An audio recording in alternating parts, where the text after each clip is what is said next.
আজকে আমরা একটা নতুন ভিডিও নিয়ে এসেছি আপনাদের সামনে। আজকে আমরা রূপসা দিয়ে এইগুলো খাইছিলাম, অনেক মজা, কিন্তু শসাগুলো হালকা একটু তিতা, তাও আপনারা ট্রাই করতে পারেন। এই সবটা খেতে যা মজা, আপনারা খেয়ে তো পাগল হয়ে যাবেন। আমাদের প্যাকেট করে দিল, এটা হলো 20 টাকার বার্গার, প্যাকিং করে দিয়েছে আমাদের ফুল। আমরা তো খেয়েছি পুরো মজা করে। দেখেন এবারটা দিয়ে দিল, এবারটা আমরা নিয়ে ফুচকাও খেয়েছি আমরা। ফুচকাটা কিন্তু ভালো ছিল অনেক।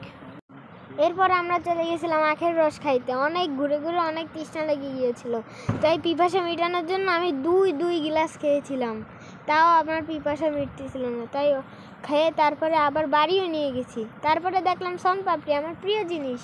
শনপাপড়ি তো খেয়েছি আমি, দুই প্যাকেট নিয়েছি, বাড়ি গিয়ে ইচ্ছা মতো খেয়েছি, খেয়ে আমার সারা মুখ মিঠা হয়ে গেছে। তারপর আমরা আবার বাসার দিকে চলে আসলাম। আমাদের জিন্নাপাড়ায় আসলে আমার ঘুগনি খাওয়াই লাগবে জালাল ভাইয়ের। সে যা ঘুগনি বানায় না আমাদের জিন্নাপাড়ায়, সে আসলে ভিড় আর হয় না। সে দিয়ে দিল, উঠিয়ে নিল ঘুগনি, তারপরে দিয়ে দিল বিট লবণ, ক্ষীরা, কাঁচামরিচ, টক ইত্যাদি। তারপরে আমরা সেটা নিয়ে নিলাম একটা ভিজা মুড়ি। ভিজা মুড়িটা খেতে টেস্ট ছিল, কিন্তু আমার ভিজা মুড়ি পছন্দ না, আমার জন্য আমি শুকনো মুড়ি নিয়েছিলাম। আমার শুকনো মুড়ি খেতে অনেক ভালো লাগে। আজকের মতো বিদায় নিলাম।